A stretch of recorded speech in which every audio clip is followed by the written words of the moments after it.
Eh, Buenas noches.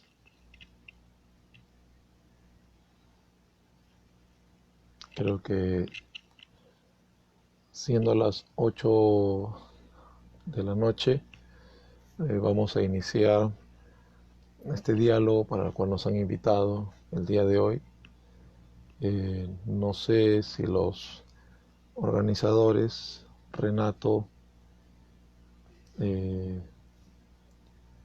vamos a empezar ya o todavía no. Quiero saber lo del audio, me preocupa lo del audio.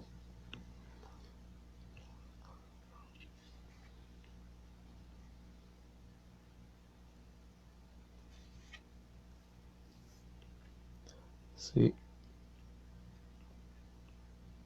Renato, ¿se encuentra Renato ahí?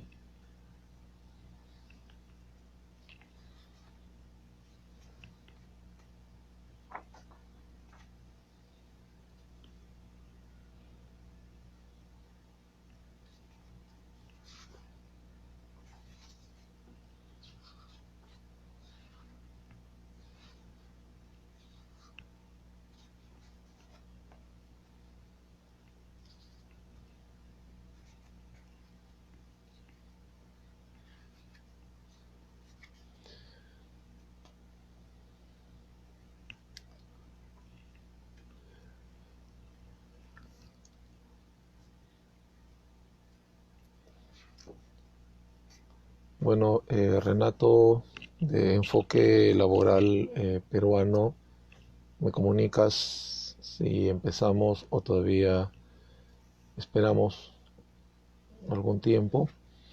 Lo que sí quisiera saber, Renato, es si el audio, si se está escuchando lo que estoy hablando.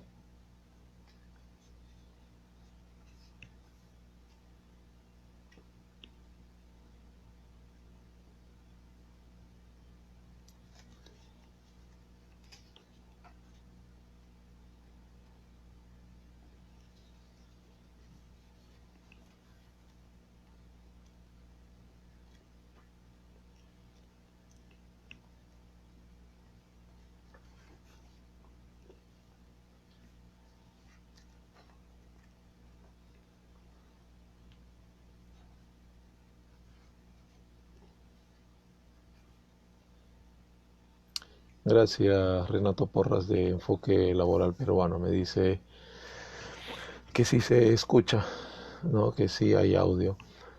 Más bien, Renato, te consulto. ¿Ya empezamos o todavía esperamos aunque ya hay? Muy bien, Wilmer Acosta, buenas noches, gracias por estar allí. Entonces vamos a empezar, ¿no?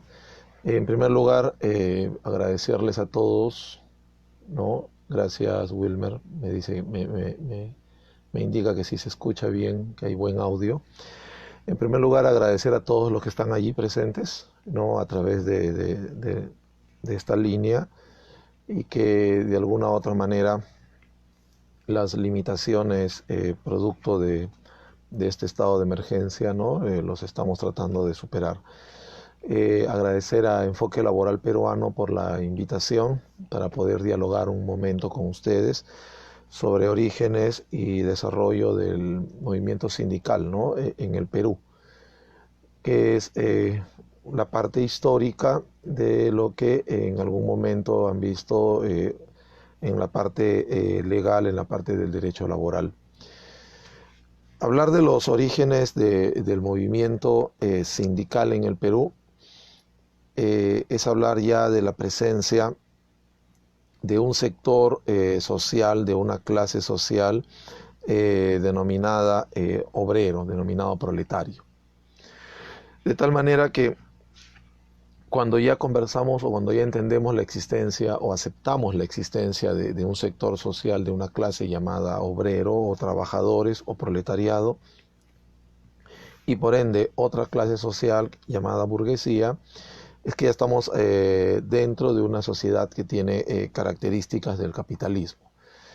Lo que no quiere decir que a finales del siglo XIX, al finales de los 1800, y a inicios del siglo XX, el Perú era una sociedad perfectamente capitalista.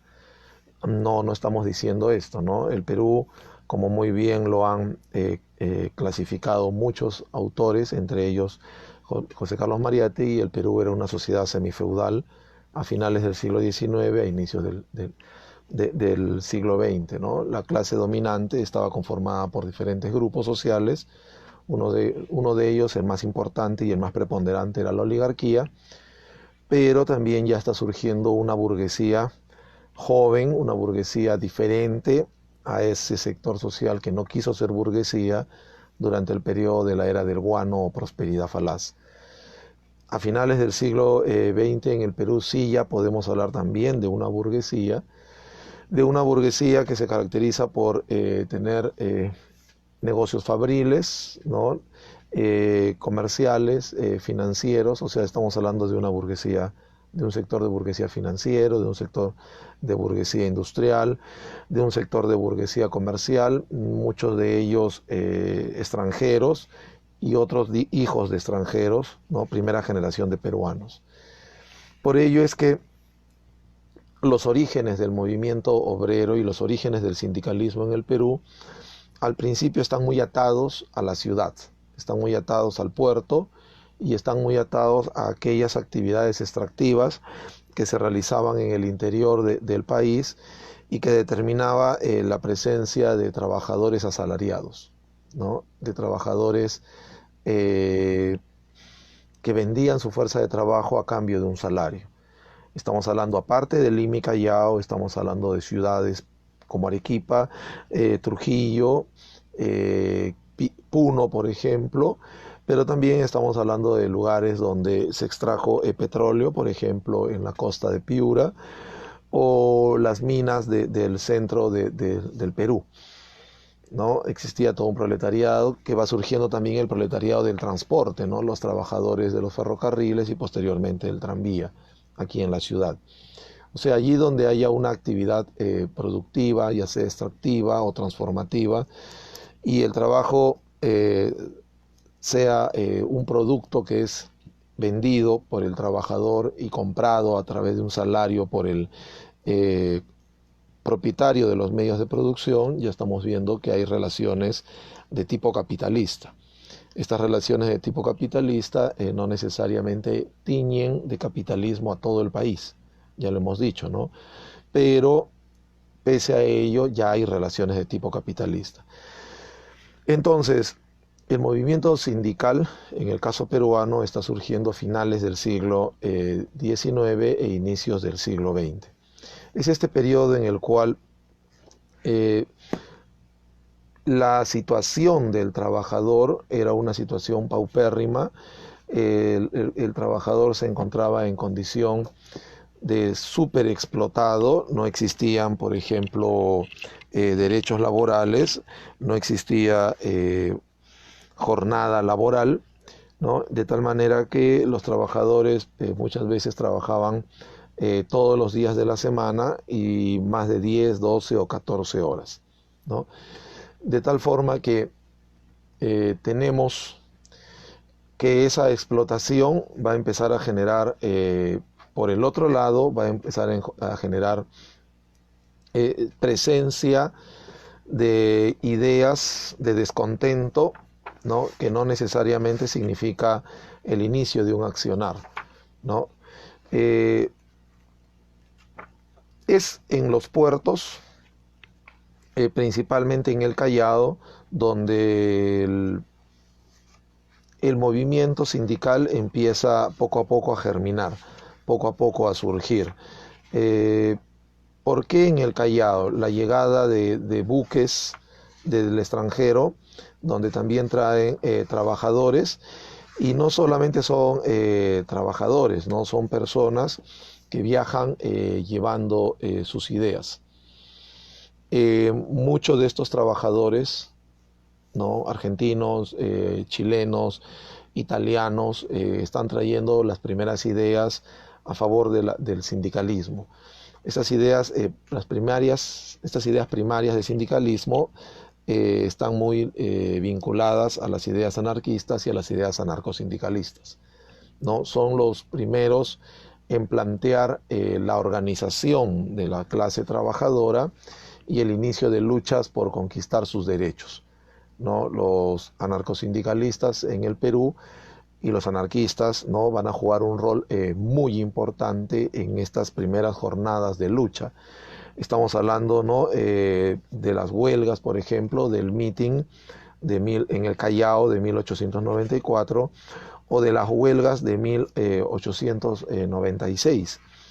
En 1896 hay un conjunto de huelgas que en su totalidad fracasan.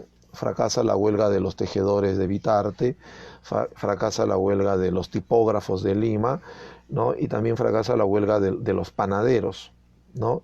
Pero van dejando iniciativas, van dejando experiencias. Estas experiencias las vamos a ver ya mucho más maduras en 1901. ¿Por qué decimos 1901?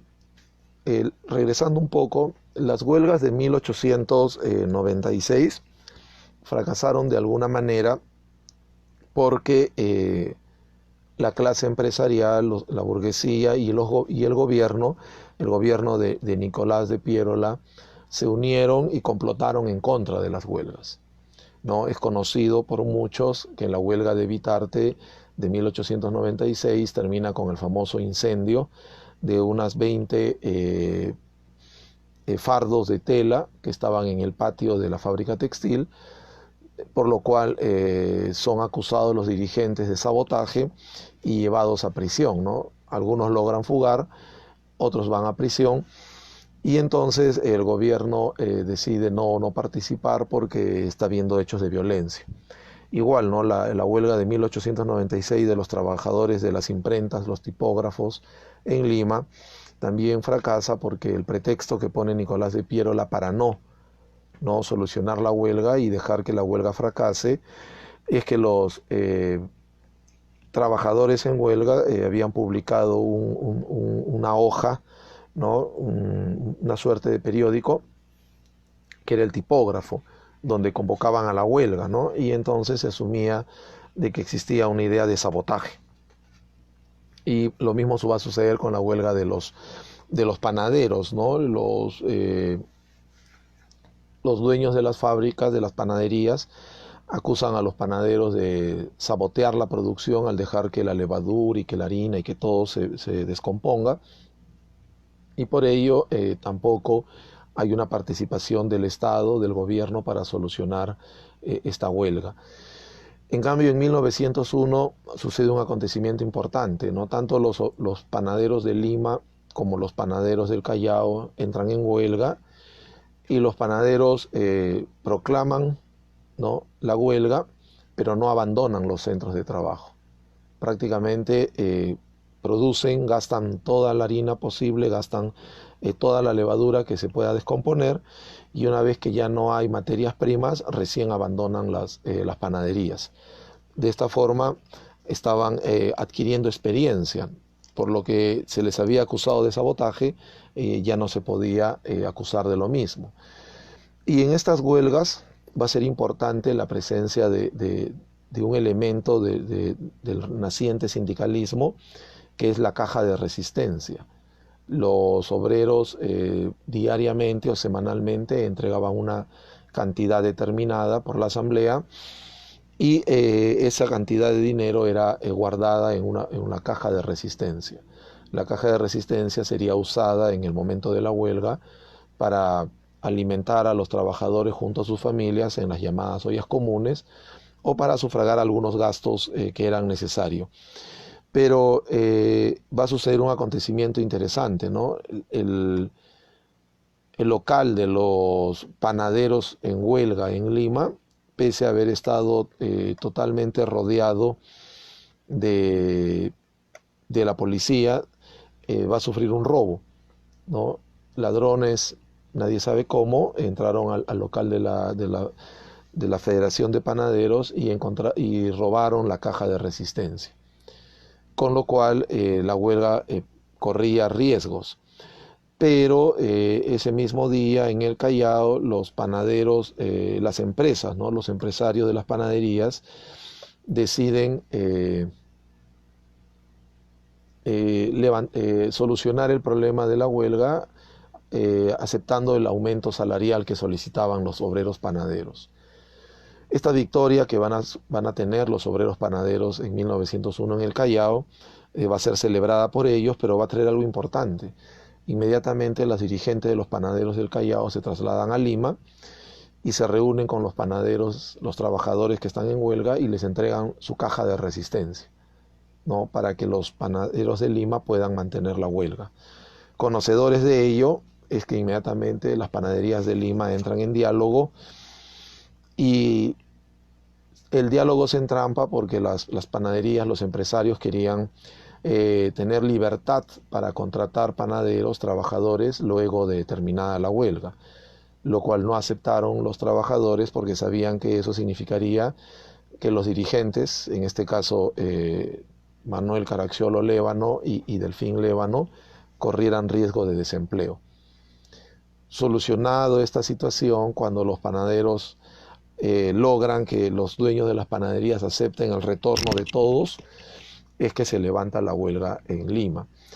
Esto es interesante porque va surgiendo esta idea de solidaridad obrera, ¿no? Que es básica posteriormente para la idea de clasismo.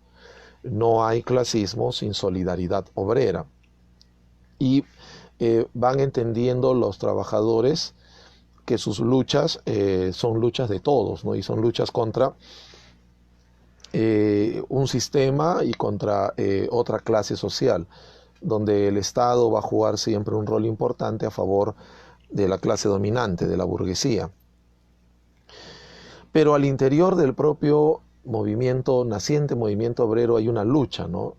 El naciente anarcosindicalismo, que en el caso peruano va a estar muy bien representado por Manuel Caracciolo Lévano y Delfín Lévano. También hay otros líderes anarcosindicalistas, no lo podemos negar. Va a tener que luchar contra las ideas del mutualismo. El mutualismo es anterior al anarcosindicalismo, es una forma de entender que los trabajadores, ¿no? Los artesanos se deben organizar, pero el mutualismo no exige derechos, no irrumpe en el escenario político, laboral, sindical, exigiendo derechos para los trabajadores. Simple y llanamente es una suerte de fondo de asistencia para los trabajadores luego de un accidente o para los trabajadores luego de la muerte, ¿no? Auxiliar a las familias de un trabajador luego de la muerte de este trabajador. En cambio, el anarcosindicalismo es un tipo de organización sindical que está luchando por derechos, ¿no? Enfrenta a la clase empresarial y enfrenta también al Estado en su búsqueda de derechos para los trabajadores. No solamente las huelgas, como nos vamos dando cuenta, son por aumento salarial.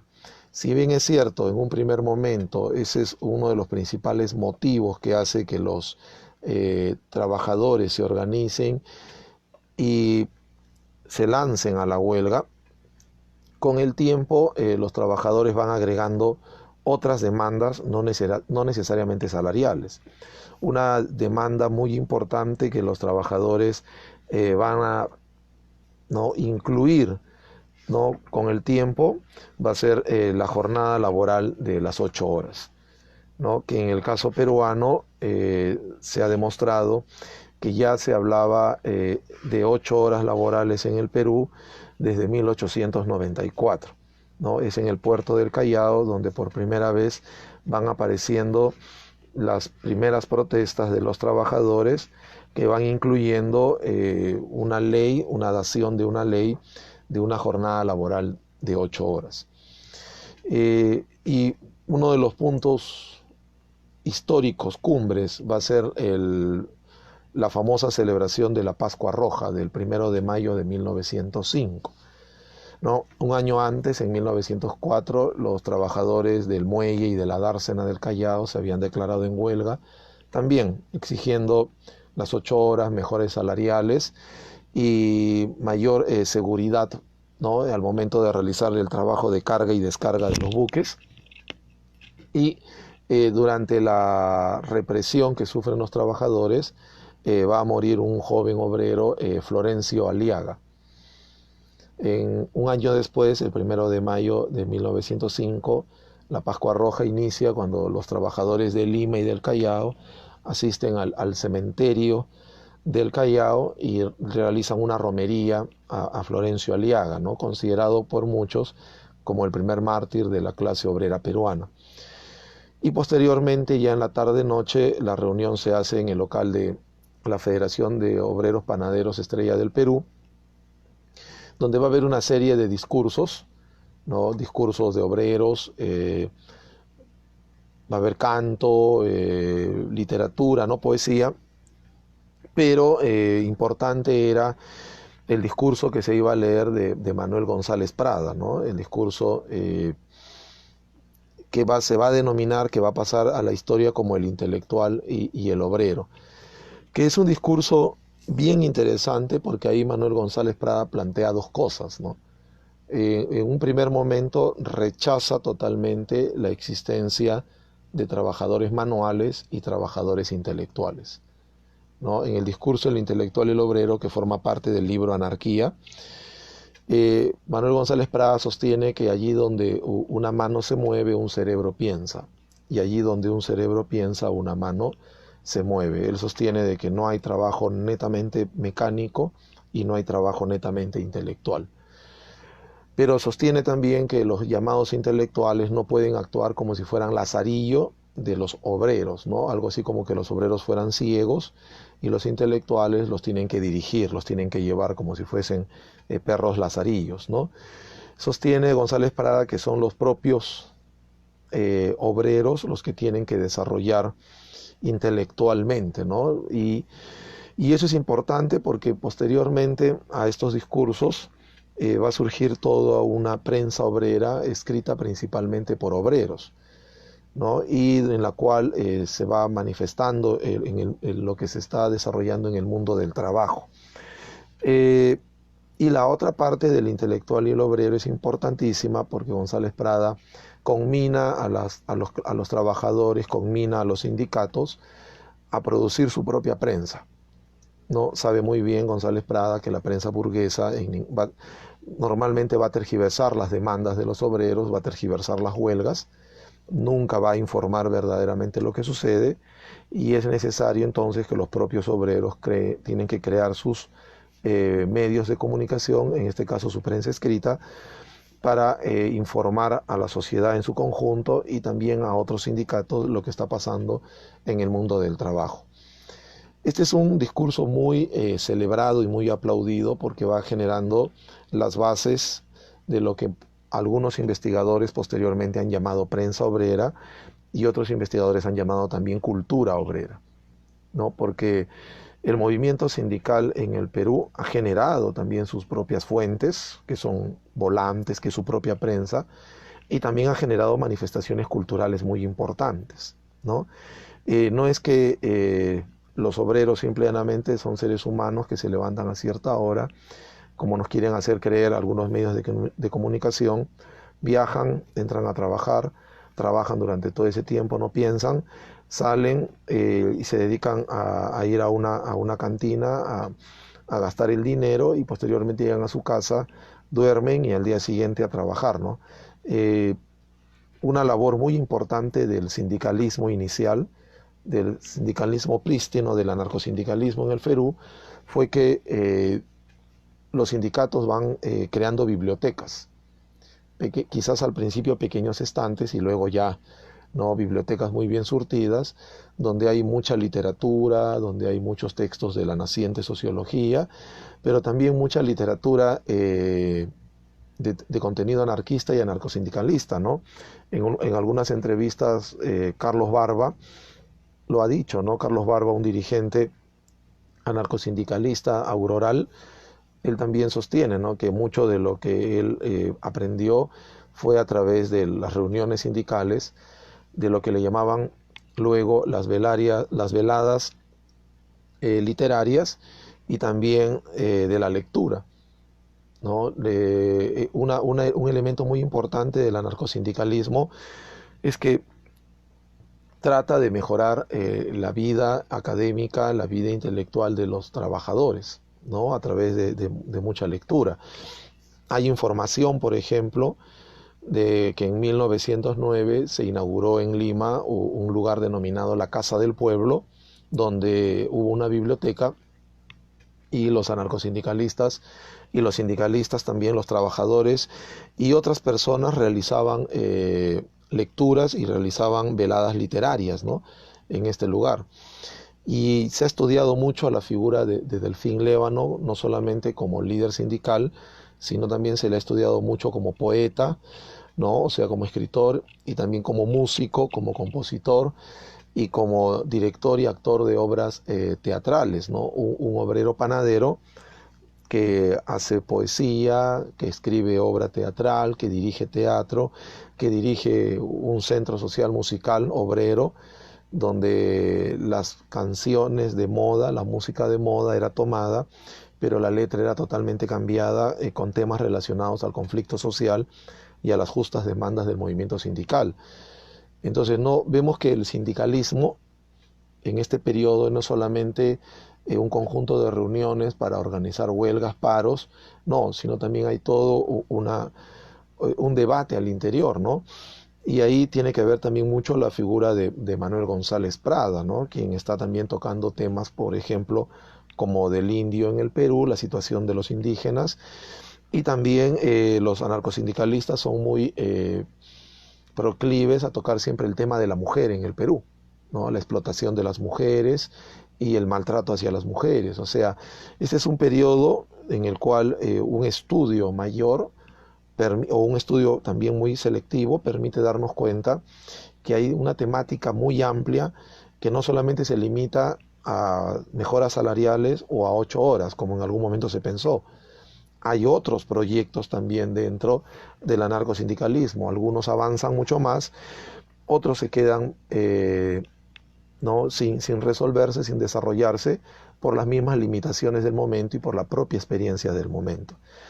Ahora, el máximo logro del movimiento anarcosindicalista en el Perú va a ser la conquista de las 8 horas, de la jornada laboral de 8 horas.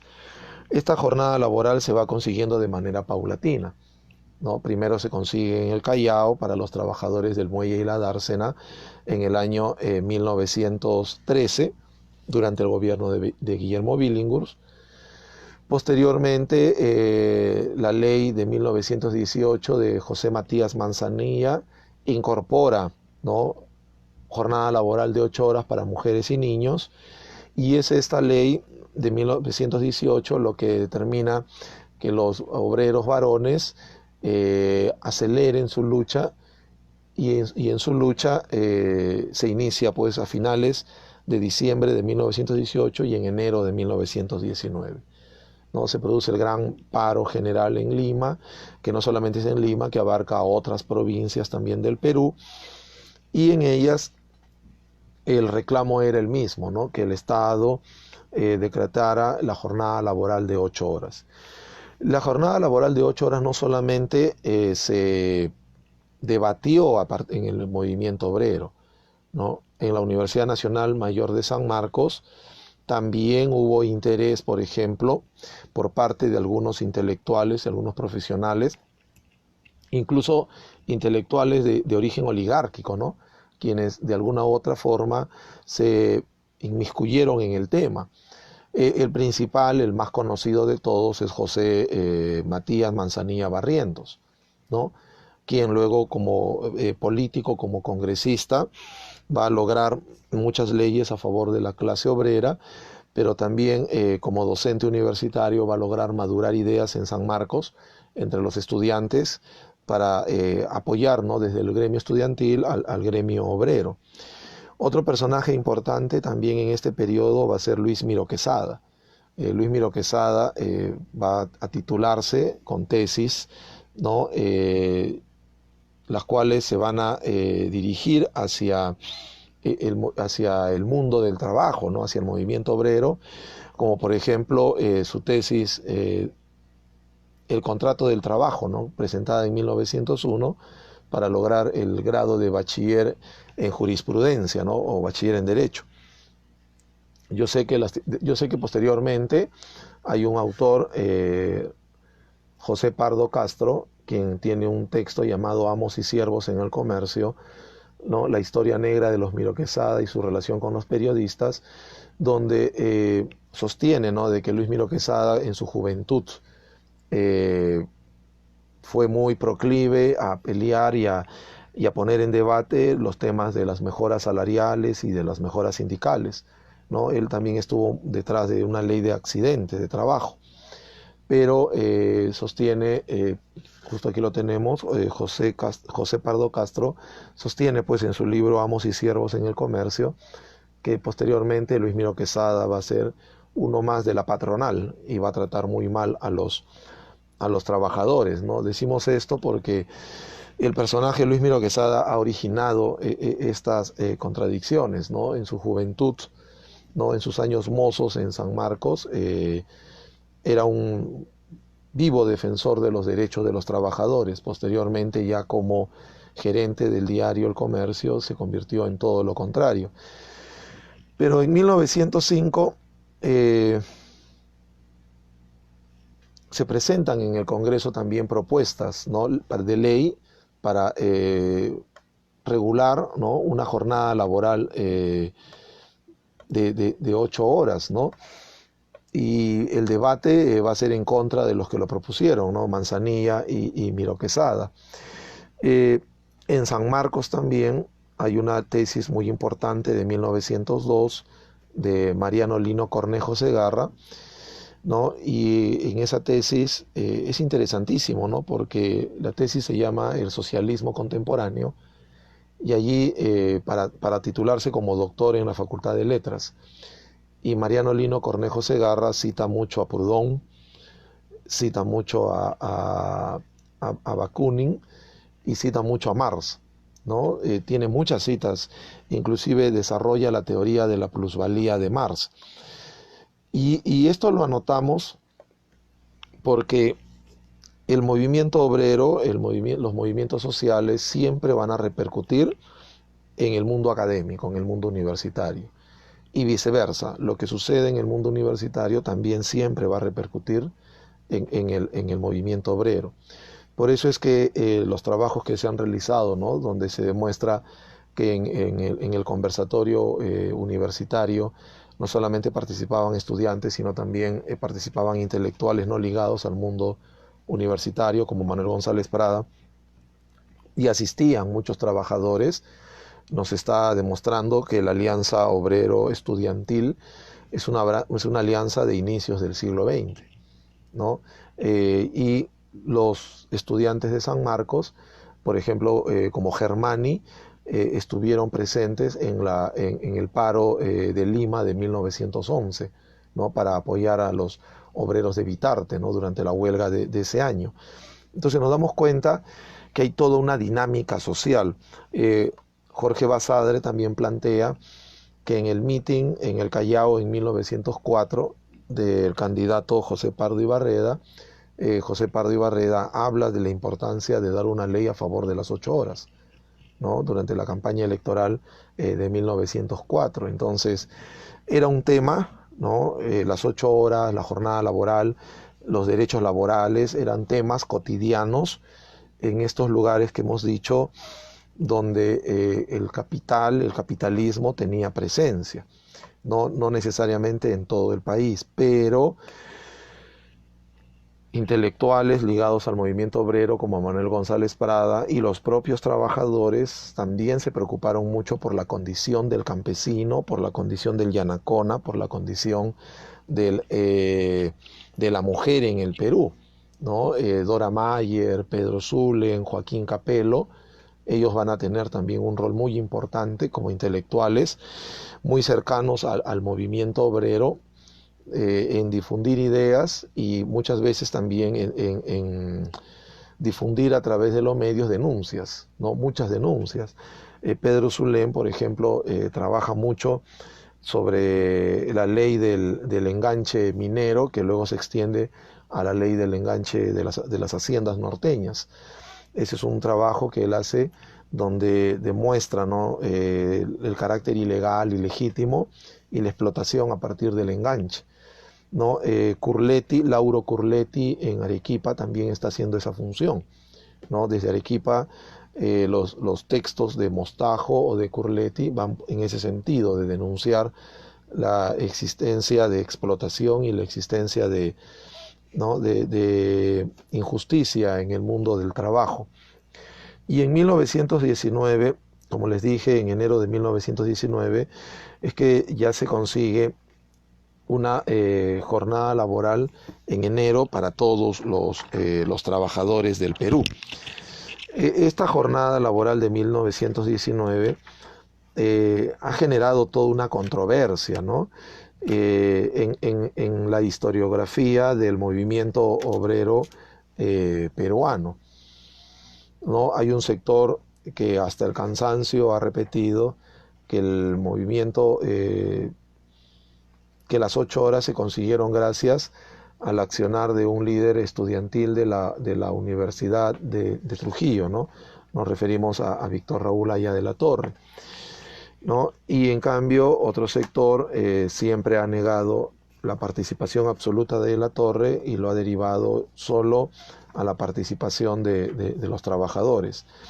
E incluso, ¿no?, hay quienes también han sostenido que la jornada laboral de 8 horas fue pensada por José Carlos Mariátegui. Empezando por lo último, Mariátegui niega eso, ¿no? En el libro Ideología y Política, que contiene varios artículos de Mariátegui y varias ponencias, Mariátegui lo dice bien claro, ¿no?, que él con Falcón, desde el diario, lo único que hicieron fue apoyar abiertamente las protestas por la jornada laboral de las 8 horas, y que esta labor él se la reconoce a los anarcosindicalistas. Los que sostienen que Haya de la Torre no participó jamás se basan en la situación de que los estudiantes cumplieron solamente una situación de intermediarios entre el gobierno de Pardo y Barreda y los trabajadores en huelga. Y quienes sostienen, por el contrario, que Haya de la Torre fue el máximo dirigente y el máximo creador e ideólogo de la lucha por las 8 horas, se basan, ¿no?, en su jornada de las 8 horas, ¿no?, que Haya de la Torre va a escribir y va a publicar en 1941, ¿no?, en una publicación clandestina llamada Lecturas Obreras del Partido Aprista, ¿no?, donde él, que está en el tomo 1 de las obras completas de Haya, donde él narra, ¿no?, su participación, y él dice que él se enfrentó al ejército y todo ello. Arturo Sabroso Montoya, un dirigente, un dirigente sindical aprista, pero que de joven participó también en la lucha por la jornada de las 8 horas, ha dicho que los estudiantes cumplieron solamente el papel de secretarios, de intermediarios entre los trabajadores y el gobierno. Entonces, ¿cómo demostrar que esto fue una lucha que fue creciendo, madurando, y la conquista de las 8 horas es producto de la propia dinámica social de la lucha de clases? Es entendiendo que el tema de la jornada laboral de 8 horas ya era discutido entre los trabajadores desde finales del siglo XIX aquí en el Perú, e incluso participaban intelectuales, y que incluso en San Marcos, en la Universidad de San Marcos, ya existían alumnos y docentes que estaban también tratando de aportar en el estudio de una ley y en la dación de una ley sobre, ¿cómo se podría decir?, la jornada de 8 horas, ¿no? Ahora, este primer momento, ¿no?, de del sindicalismo peruano va a terminar aproximadamente a mitad de la década de 1920, cuando ya van apareciendo nuevas propuestas políticas e ideológicas. Por un lado, las propuestas, ¿no?, del Partido Aprista Peruano, que en ese momento no era el partido, era la APRA, ¿no?, la Alianza Popular Revolucionaria Americana, que luego queda cancelada por el propio de la Torre cuando forma el Partido Aprista Peruano, ¿no?, y posteriormente abdica de todas sus ideas primigenias, ¿no? Eso es a partir de 1945 para adelante, aunque ya en el famoso discurso de la Plaza de Hacho de 1931 haya abdicado de todo antiimperialismo, ¿no? E inclusive se está convirtiendo en un aliado de la oligarquía poco a poco, y las ideas socialistas marxistas de José Carlos Mariátegui. Pero el movimiento sindical no se desactiva, ¿no? El movimiento sindical va a ser muy importante para que la clase trabajadora enfrente, por ejemplo, la crisis de 1929, ¿no? Y en este periodo ya el movimiento anarcosindicalista no tiene presencia importante. Están algunos dirigentes, hay algunos grupos, pero principalmente el movimiento obrero entre 1930 y 1955 va a sufrir de una hegemonía del Partido Aprista Peruano, ¿no? Es el Partido Aprista Peruano el que va a hegemonizar los sindicatos, la vida del movimiento obrero y también de las universidades nacionales en el Perú en ese periodo. Va a ser a partir de la alianza, ¿no?, entre Odría, Prado y Haya de la Torre de 1956, lo que va a generar la crisis, ¿no? A partir de 1956, un periodo de crisis de esta hegemonía aprista, hasta 1968 es un periodo transicional, y a partir de 1968, en la década del 70, lo que vamos a tener es un renacer, un reverdecer del movimiento obrero, del sindicalismo, de lo que le han llamado algunos la vertiente del sindicalismo clasista, porque ha perdido total hegemonía el APRA sobre el movimiento obrero. Le quedan 2 o 3 sindicatos a partir de la CTP, pero los grandes sindicatos ya los ha perdido totalmente. Llámese el sindicato de profesores, ¿no?, de educación, o el de construcción civil. Pero lastimosamente esa hegemonía del sindicalismo clasista en los años 80 va a ir derivando poco a poco a un sindicalismo economicista. Y este sindicalismo economicista entra en crisis a partir de la década de los 90 con la fuerte represión de la dictadura de Fujimori, como le llamamos aquí en el Perú, el famoso terruqueo a los dirigentes y a los militantes del sindicalismo. Pero pese a ello, el sindicalismo va a jugar un rol muy importante el año 2000 durante la marcha de los 4 suyos, ¿no? Es más, desde antes ya vemos un sindicalismo fuerte, sobre todo cuando el gobierno ocupa un canal de televisión, el gobierno de Fujimori, de manera ilegal ocupa un canal de televisión, contraviniendo las propias leyes, ¿no?, del modelo económico y político que ellos han implementado, ¿no? Como toda dictadura, termina violando a su propia hija, que es la Constitución y las leyes. Y el movimiento sindical va a jugar un rol muy importante allí. La marcha de los 4 suyos es un éxito porque la presencia de los sindicatos, ¿no?, los sindicatos de maestros, los sindicatos de construcción civil, y también por el gremio de estudiantes, ¿no? Los estudiantes universitarios se reagrupan a partir del año 97-98 con la intervención que hacen al Tribunal Constitucional desde el Congreso de la República, ¿no? Y es esta dinámica sindical la que va a generar el éxito de la marcha de los 4 suyos, ¿no? Esta información, por ejemplo, se puede encontrar en una tesis, ¿no?, del historiador Héctor Sarmiento Maza, que se llama Perú, la marcha de los 4 suyos, ¿no?, donde no solamente cae en esta historiografía oficial que sostiene que la Marcha de los Cuatro Suyos fue para el fraude y electoral y reclamar que un candidato luego sea presidente. No es así, ¿no? La cantidad de volantes de la época nos demuestran que, por ejemplo, los sindicatos clamaban ya abajo el modelo neoliberal, ¿no? Entonces, abajo la privatización del Estado. Entonces encontramos toda una dinámica. Y en los últimos años, la dinámica del movimiento sindical se ha visto perjudicada, por ejemplo, durante el segundo gobierno de Alan García, cuando se realizaron lo que los medios de comunicación ha denominado los narcoindultos. Si bien es cierto, los narcoindultos existieron, pero la mayor cantidad de indultados por Alan García fueron elementos ladrones muy violentos que formaron bandas de asaltantes y de asesinos, y que posterior a su indulto muchos de ellos constituyeron su propio sindicato de construcción civil, ¿no?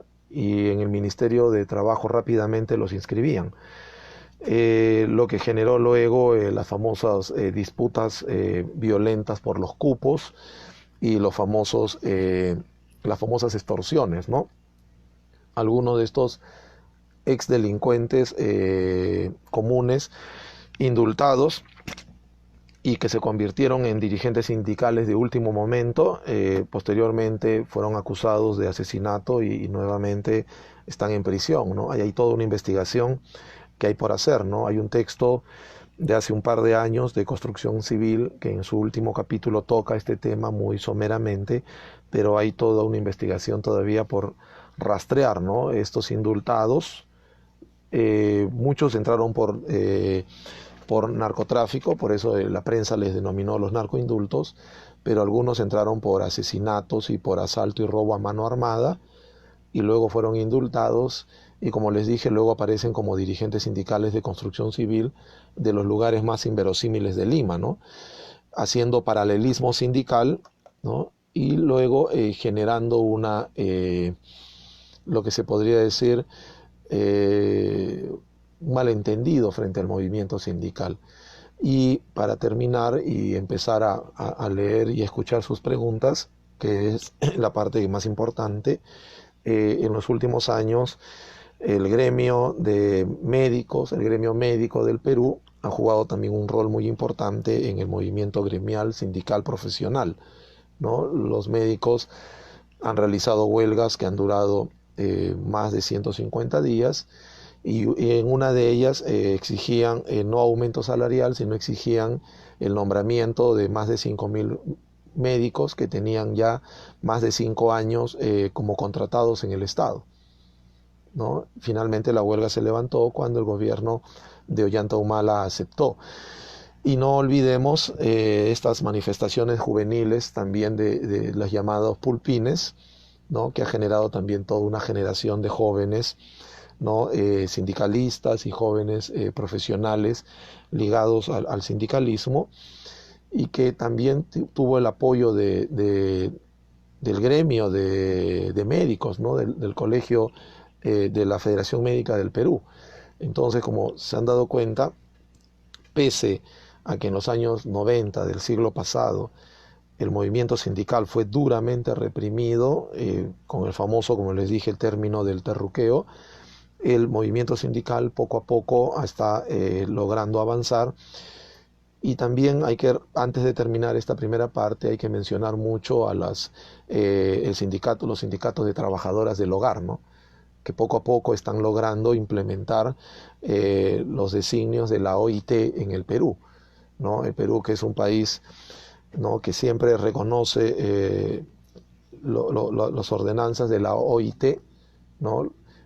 Nunca los ponía en práctica, ¿no? Y es gracias a la presión de las compañeras trabajadoras del hogar que están exigiendo que en el Perú se implementen, ¿no?, los convenios establecidos por la OIT para evitar el maltrato, la explotación de las trabajadoras del hogar.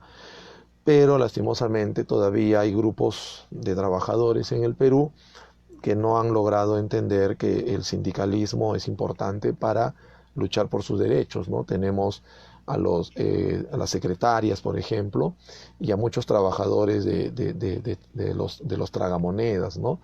Ya en algunos supermercados, hay sindicatos en algunos supermercados, y eso demuestra, ¿no?, que siempre va a existir el deseo por hacer justo el mundo del trabajo.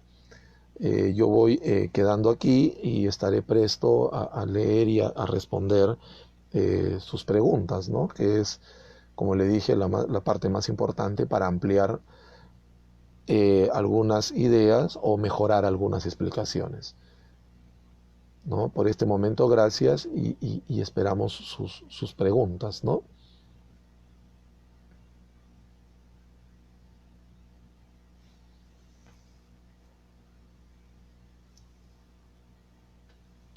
¿Hay alguna pregunta? Gracias, Max Henry, por los saludos, gracias.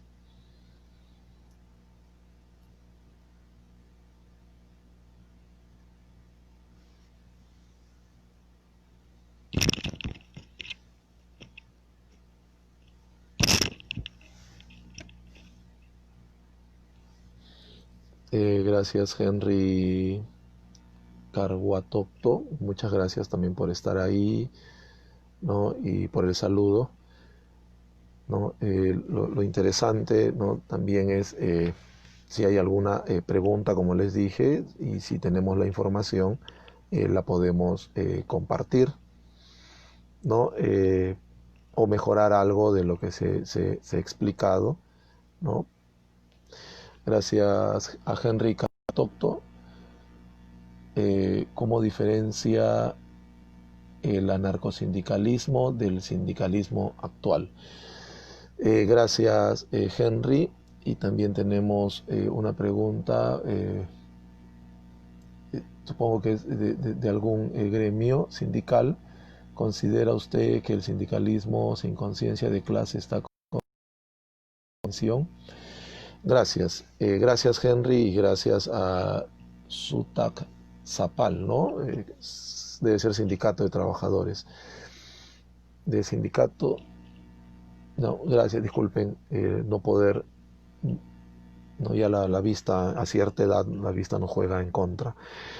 El anarcosindicalismo, como les dije hace un momento, no solamente tuvo como bandera de lucha, pero no era solo la jornada laboral de 8 horas, ¿no?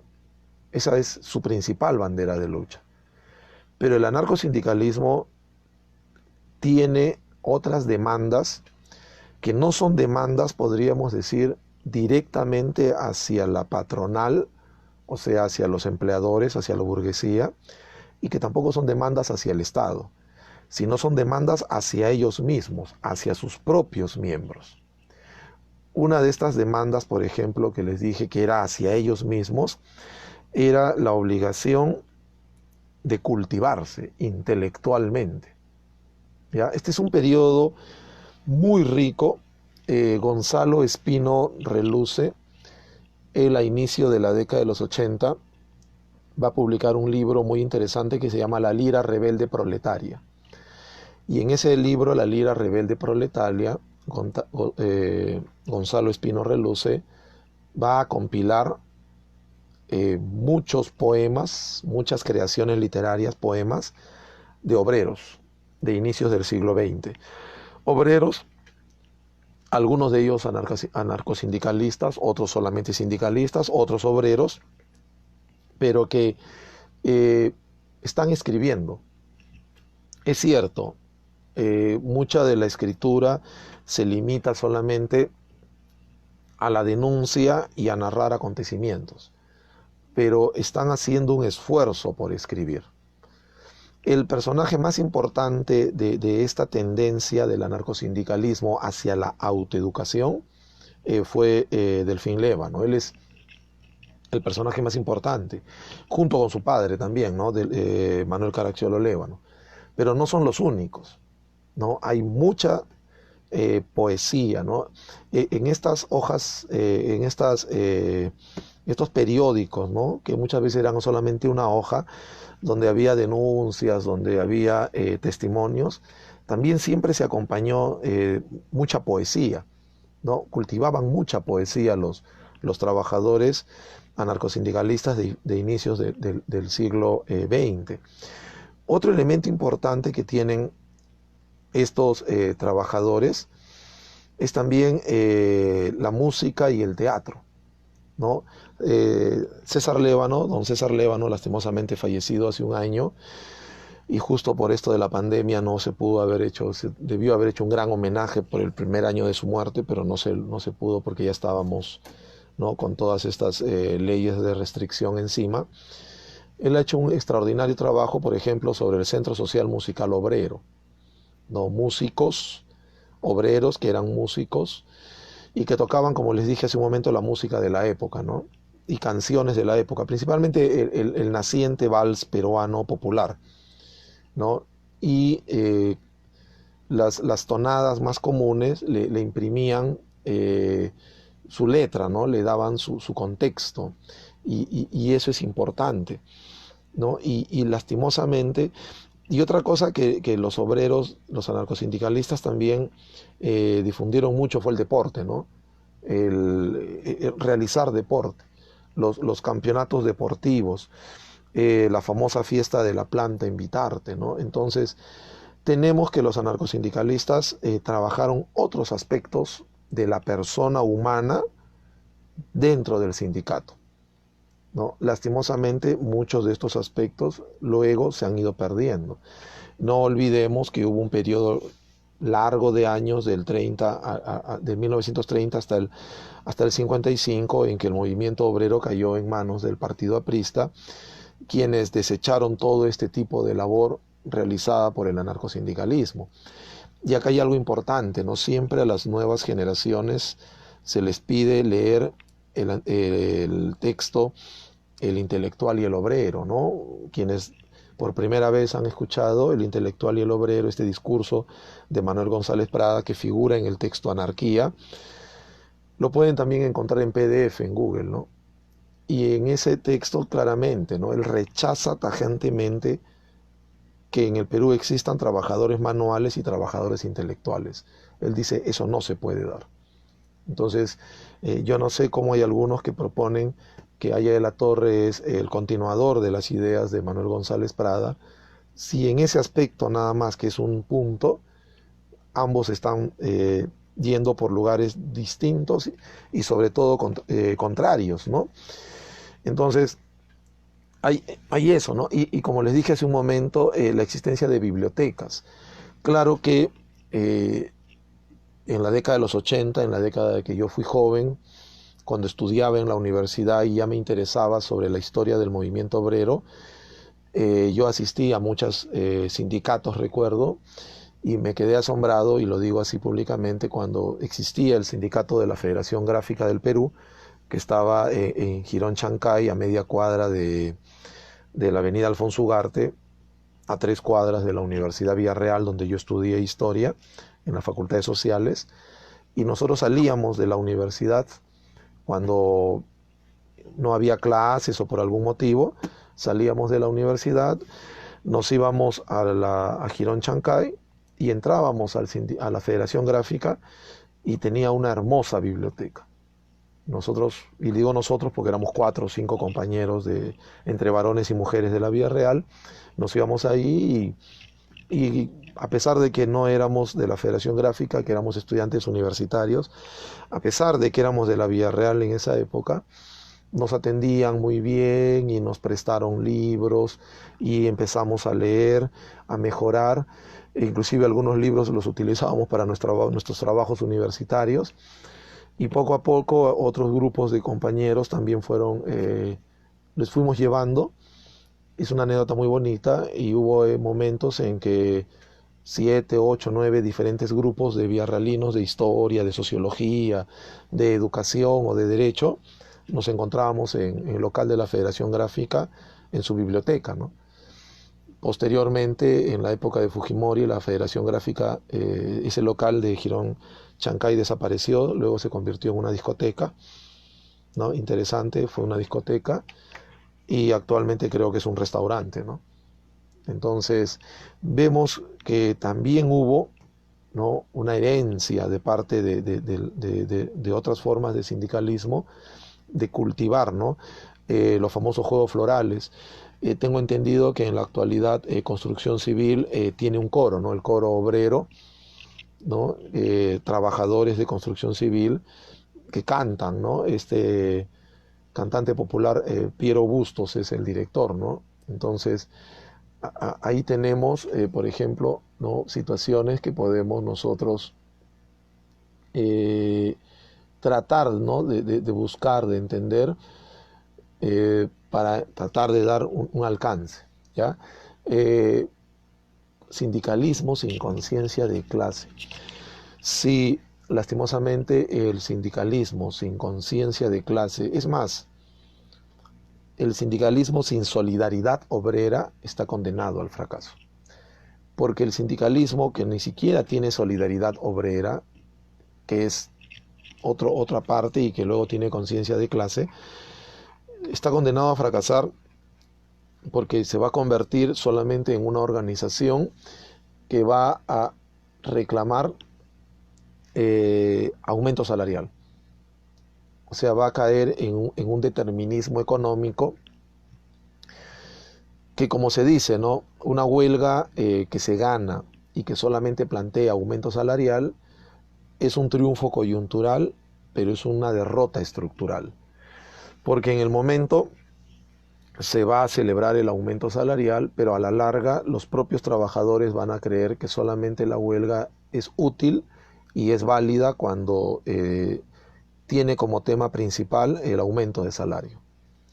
Y es por ello que vemos cada vez en el Perú que cuando un gremio entra en huelga, los otros gremios ni siquiera se pronuncian, ¿no?, ni siquiera sacan un comunicado, ¿ya? Pero pese a ello hay cambios, ¿no?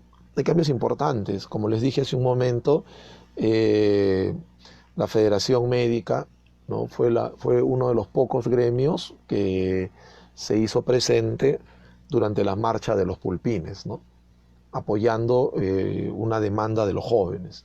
Estaban adelante los dirigentes y los médicos, ¿no?, vestidos de blanco, de médicos, ¿no?, como profesionales, demostrando su apoyo en esta marcha que se llamó Los Pulpines en estos momentos, ¿no?, de la famosa ley Pulpín, que hay algunos textos interesantes, ¿no?, muy buenos. Alejandra Di Negro ha publicado un texto bastante interesante, pero que merece una mayor atención de nuevos investigadores, ¿no?, de jóvenes investigadores. También el año pasado, y perfecto lo que preguntaban, ¿no?, Alexander, ¿no?, en San Marcos. Eh, Gracias, Alexander, ¿no?, me dice que un poco que extraña las clases en San Marcos donde se discute sobre realidad nacional. El año pasado los jóvenes de San Marcos tomaron el local de la universidad, ¿no?, en contra de cercenar una parte de la universidad, de destruir los jardines y los árboles que tiene la universidad en una ciudad como Lima, que no tiene parques y jardines ni árboles. La autoridad municipal increíblemente quiere despojar a la universidad de un terreno, de una parte del terreno de la universidad donde hay parques y jardines que tanto necesita el limeño. Y durante la toma se acercó, recuerdo yo, el gremio creo que fueron los trabajadores mineros, ¿no?, que estaban en una movilización, concentración en Lima, y fueron a San Marcos y mostraron su solidaridad a los estudiantes de la universidad, ¿no?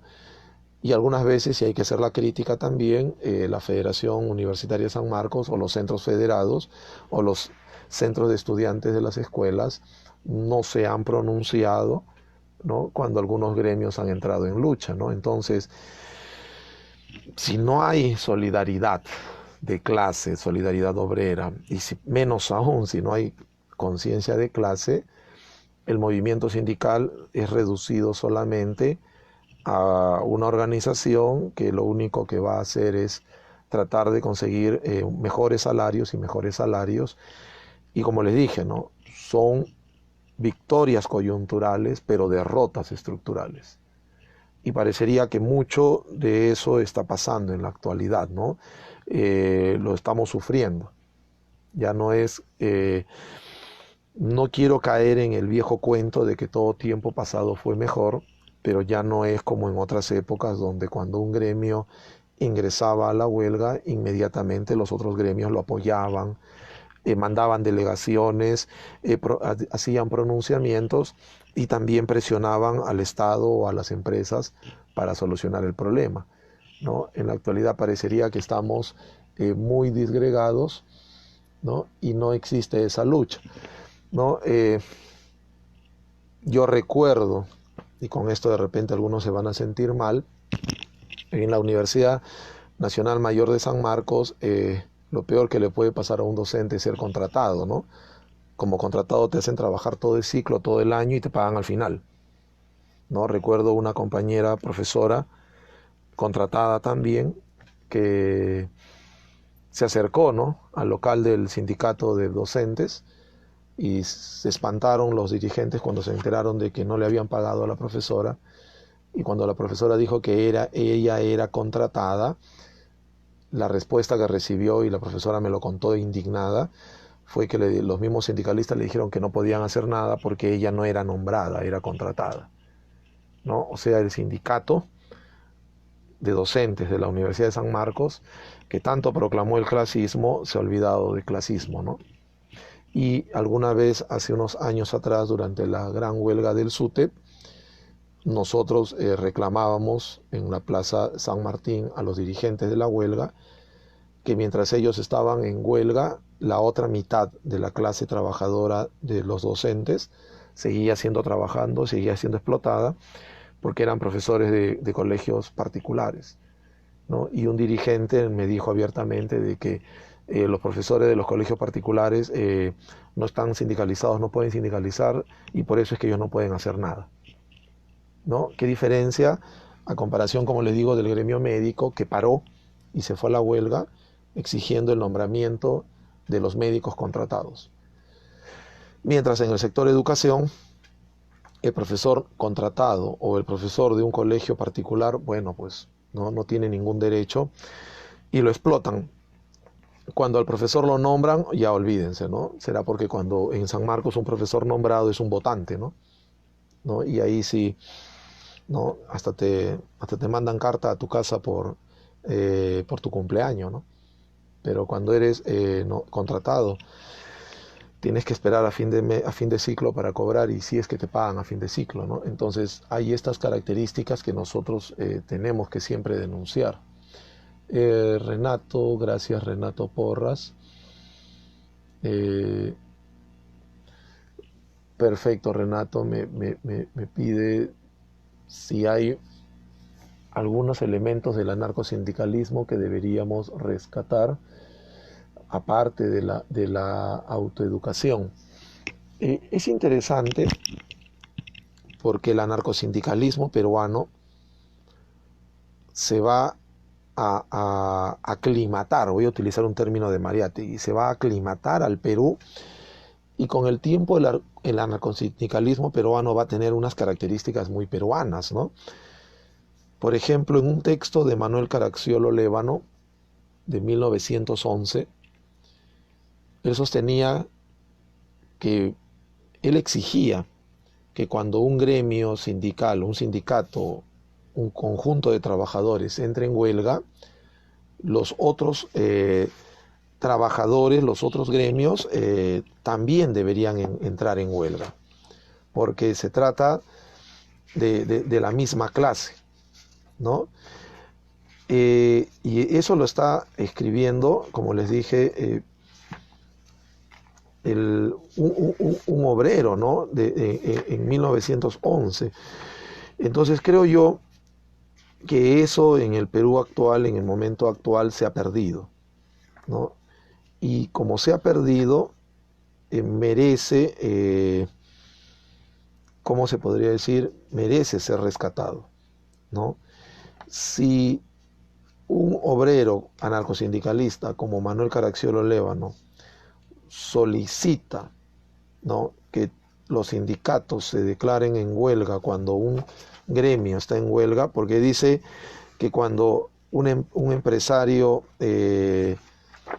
tiene problemas, inmediatamente todos los empresarios lo apoyan. Entonces él sostiene que es necesario, ¿no?, que los trabajadores también tengan esta justicia, ¿no?, esta manera de ver.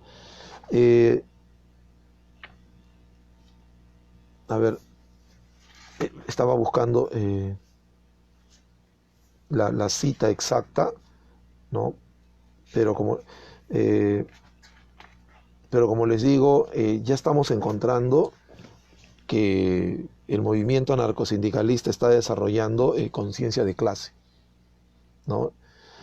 Clasismo, ¿no? Mariátegui, en Ideología y Política, sostiene que clasismo es la exigencia que debe tener todo sindicato de defender los intereses de sus agremiados, de los trabajadores, y que el sindicato como organización, ¿no?, agrupa a todos los trabajadores, ¿no?, y de diferentes ideologías, ¿no?, pero que van a ser los trabajadores más esclarecidos, más lúcidos y más valientes los que van a ser reconocidos como dirigentes por parte de los trabajadores, ¿no? Y dice que no tengan miedo de la capacidad de designar o de elegir que tiene la clase trabajadora.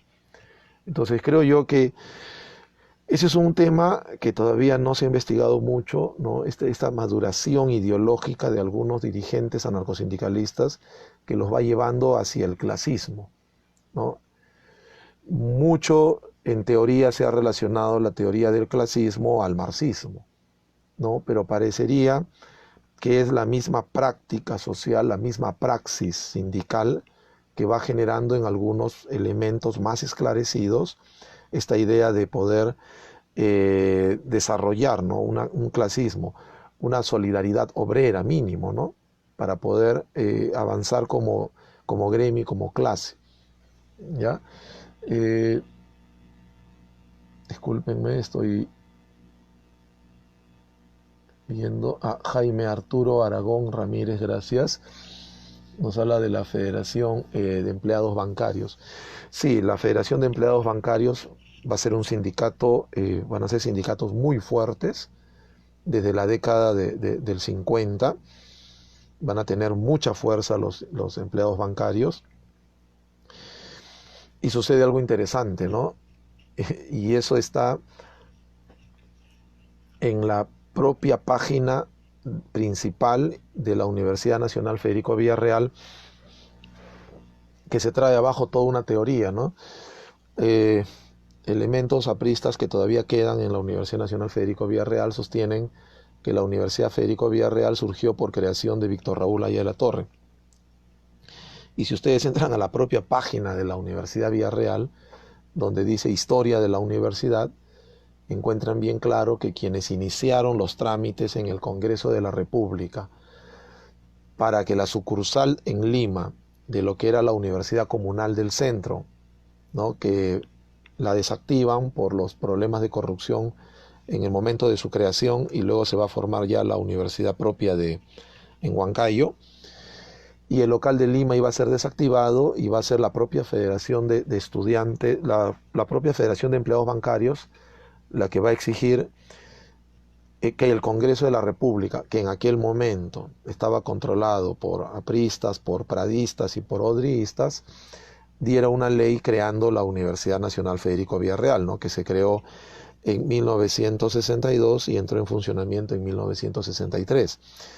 Por coincidencia, contabilidad, economía y derecho son sus primeras facultades, ¿no? Y los primeros alumnos de la Universidad Villarreal principalmente son trabajadores bancarios, ¿no?, miembros de la Federación de Empleados Bancarios, que si bien es cierto y no es ningún secreto, en ese momento estaba dirigida por elementos del partido aprista peruano, van a ser los propios trabajadores de la Federación de Empleados Bancarios quienes van a sacar adelante en el Congreso una ley, claro, con el apoyo de congresistas apristas, una ley creando la Universidad Federico Villarreal en 1962, ¿no? Entonces, eso es un dato para darnos cuenta de la preponderancia que tenía, la importancia que tenía la Federación de Empleados Bancarios.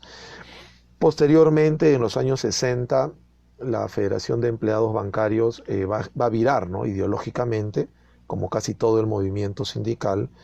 El APRA ha entrado en una fuerte crisis ideológica, política, a partir de su total ya acercamiento hacia la derecha y su respaldo a la oligarquía, estar en contra de la reforma agraria, de cualquier proyecto de reforma agraria, aleja al APRA del movimiento popular, del movimiento sindical para siempre. E increíblemente, la Federación de Empleados Bancarios también va a jugar un rol importantísimo en los 80s, no solamente en los 60s y en los 70s, sino también en los 80s. Lo dice él mismo durante el paro policial de mayo de 1987, ¿no? Encabezado por el suboficial Pastrana. El propio Pastrana, en su libro Policía Rebelde, narra, ¿no?, de que fue la Federación de Empleados Bancarios quienes entregaron a los policías, ¿no?, para la huelga, les entregaron los volantes, todo lo que necesitaban para difundir la huelga, ¿no? Todo salió del dinero de la Federación de Empleados Bancarios, que era muy fuerte, ¿no?, que lastimosamente entró en una crisis total a partir del modelo neoliberal implementado por Fujimori, ¿no?, que permitió a los bancos sacar de manera inconsulta a los trabajadores y contratar jóvenes sobre pretexto de prácticas preprofesionales, ¿no? Entonces, la Federación de Empleados Bancarios fue una organización sindical muy importante en los años 50, 60, 70, en los 80 inclusive, y que tengo entendido que hay intención de reorganizarla nuevamente, ¿no? Y que eso sería muy bueno, pero es necesario, ¿no?, para su reorganización tener en claro en qué condiciones se está trabajando en la actualidad y conocer un poco también la propia historia de la federación, ¿no? Hay dos textos, yo tengo dos textos sobre la Federación de Empleados Bancarios, ¿no? Uno publicado por uno de los dirigentes, Alvarado, ¿no?, y otro publicado por un sociólogo, donde hay un fuerte debate sobre el rol que cumplió el Partido Aprista Peruano en la Federación de Empleados Bancarios, ¿no? Para unos fue un rol totalmente negativo, nefasto, y para otros, por el contrario, fue un rol muy importante. Entonces, en esos pocos ejemplos y en breves minutos podemos decir, ¿no?, que la Federación de Empleados Bancarios va a ser muy importante en los años, y sobre todo en los años 70 también fue una de las que propulsó, ¿no?, el paro nacional del 19 de julio de 1977, ¿no? Entonces, tenemos que tenía un sentido clasista bastante interesante. Gracias a Jaime Arturo. Luis Alberto Quintana García, gracias Luis Alberto por los saludos. Nos está pidiendo, a ver, discúlpeme,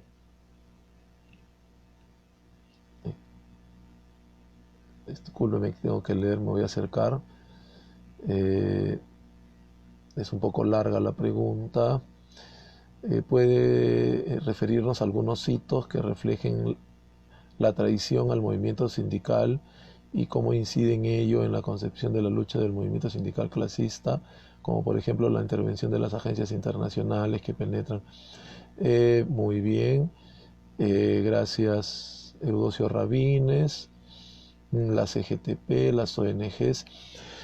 Sí, ¿no? Es cierto.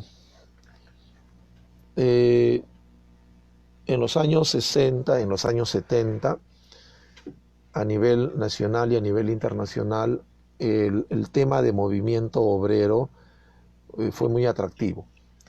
La mayor cantidad de tesis, artículos, libros que se van a publicar sobre historia del movimiento obrero, ideología del movimiento obrero, características, todo sobre el movimiento obrero, están entre los años 60 y 70, ¿no?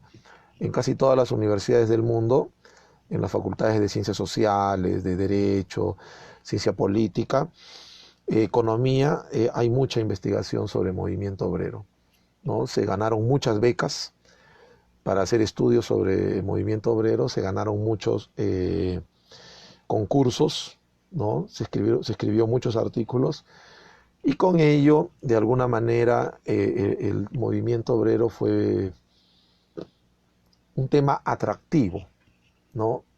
Interesante. Mucha gente logró maestrías y doctorados y buenos puestos en el Estado y en las universidades gracias a sus tesis sobre movimiento obrero.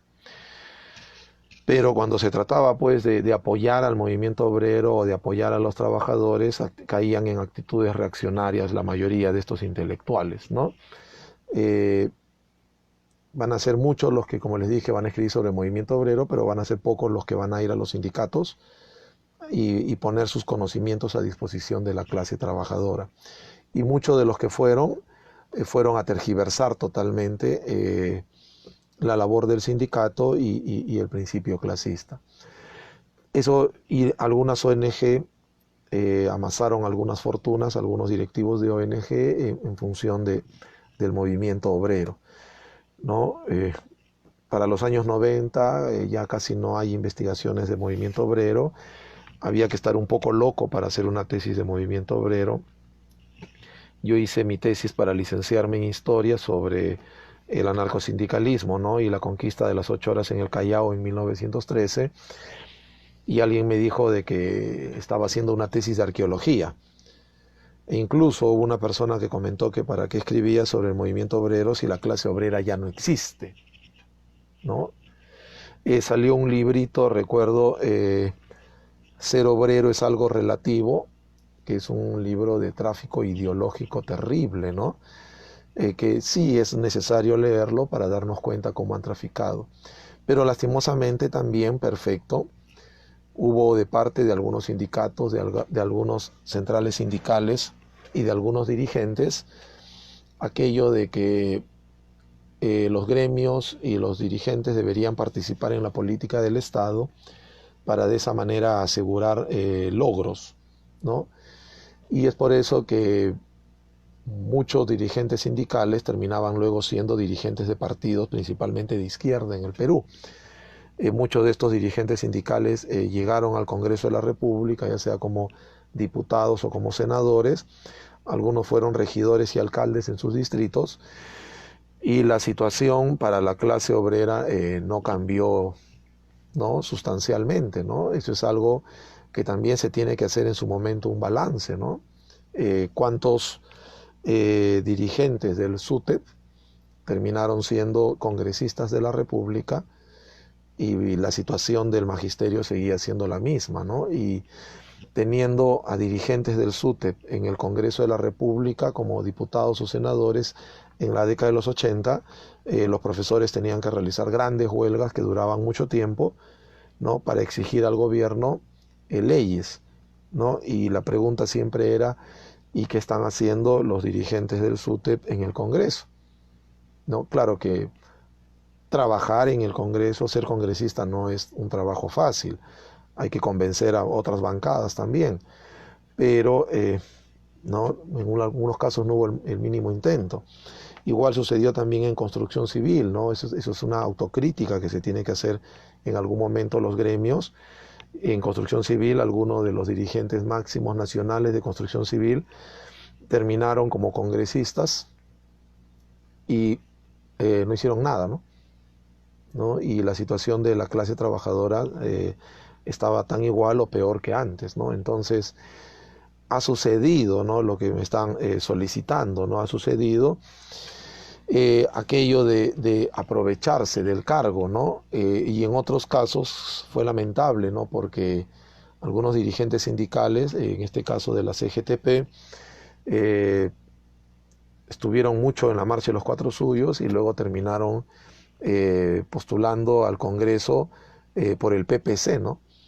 Ya saben a quién me refiero, ¿no? Entonces, y posteriormente quiso postular al distrito de La Victoria, a la alcaldía de La Victoria, por el partido aprista, ¿no? Me estoy refiriendo al señor Risco, ¿no? Entonces, vemos cómo también para algunos personajes el movimiento sindical, los cargos sindicales son también un medio de aprovechamiento político, ¿no? Que les permite tener ciertos ingresos económicos que luego los alejan, ¿no? Del movimiento obrero. Y con esto no queremos decir de que no está mal que los sindicatos participen en política, y tampoco está mal que los dirigentes participen en política. Pero ahí viene a colación lo que ya hemos conversado en algún momento y con algunas preguntas también, ¿no? Esa falta de clasismo, ¿no? Dirigentes sindicales que no tienen conciencia de clase, que no tienen clasismo, que no desarrollan solidaridad obrera, lastimosamente también llevan al desbarranco al movimiento obrero, porque son los tontos útiles que utiliza luego la derecha y los medios de comunicación para denigrar el movimiento obrero.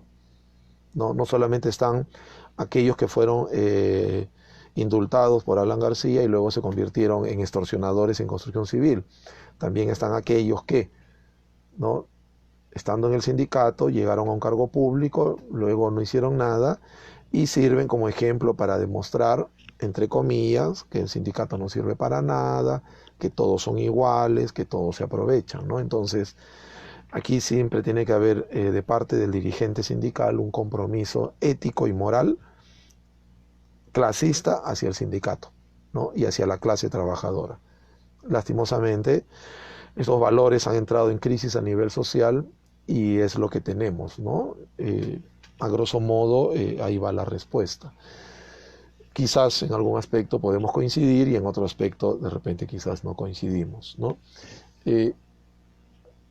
¿Alguna otra interrogante? Sí, saludar muy bien, gracias a Joel Manuel y gracias a Joel Julca, que también están ahí. No sé, creo que hemos hablado un poco sobre sindicalismo, hemos tocado algunos temas a grosso modo, hemos tratado de responder lo más, ¿no?, objetivamente las preguntas, dando alguna información extra, ¿no? Y creo yo, ¿no? No sé, Renato, el organizador, ¿no? Renato, y si seguimos, si hay nuevas preguntas, o por la hora de repente ya a algunos se les está haciendo un poco tarde y cansado estar aquí, ¿no? No sé, Renato, ¿cuál es la decisión de los organizadores? Si es que me puedes indicar, escribir para poder ya, ¿no?, seguir tus indicaciones. Bueno, creo yo que habiendo, ¿no?, contestado preguntas, habiendo dado alguna información, lo de siempre, ¿no? Estos son temas amplios, la historia del movimiento obrero, la historia del sindicalismo, de las ideas sindicales, de los sindicatos, son temas amplios que pueden ser investigados por muchos profesionales, pueden ser investigados desde las ciencias sociales, desde el derecho, desde la economía, desde las letras, ¿no? Por eso les hablé hasta de un libro de poesía anarcosindicalista en el Perú, y que nuevas preocupaciones y nuevos temas que aparecen determinan que otra vez volvamos al tema, ¿no? El tema no está cerrado, el tema no es finito. En algún momento se pensó que estudiar este periodo de las 8 horas, ¿no?, de inicios del siglo XX, era solamente, si determinábamos quién era el que había liderado la huelga y quién es el que había conseguido las 8 horas, ¿no?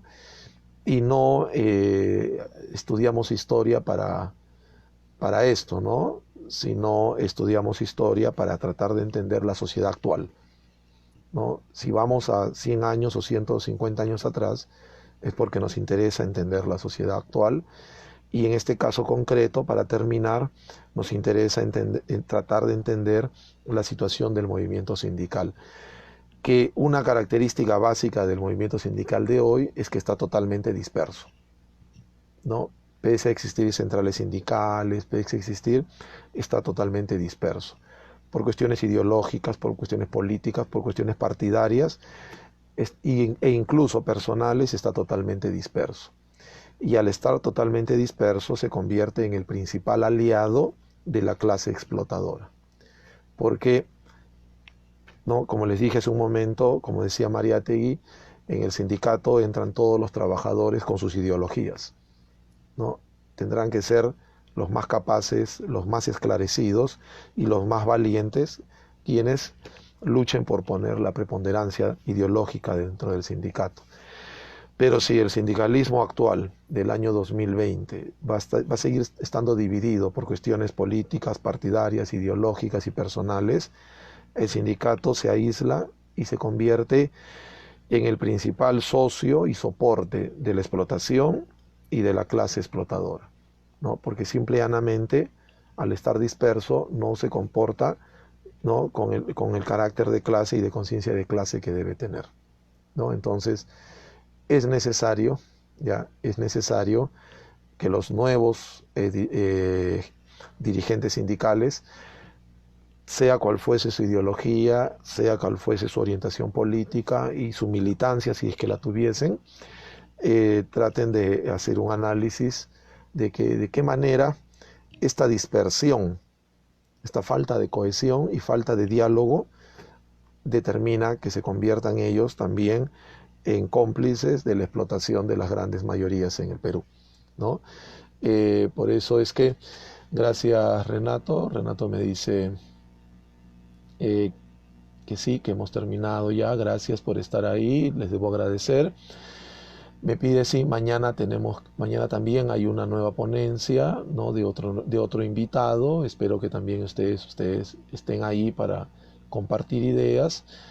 Esperamos también recibir sus críticas y sus comentarios, ¿no? Y dice Renato, hacer clic en me gusta y compartir, ¿no? Que compartan ustedes también el video. Como les digo, comentarios y críticas siempre serán bienvenidas porque siempre permiten que mejoremos y ampliemos nuestros conocimientos, ¿no? Muchas gracias por estar ahí, muchas gracias por la invitación y será pues hasta una nueva oportunidad en que podamos otra vez compartir conocimientos y aprender mutuamente, ¿ya? Muchas gracias. Vamos a finalizar, ¿no? Gracias Renato y gracias a los organizadores.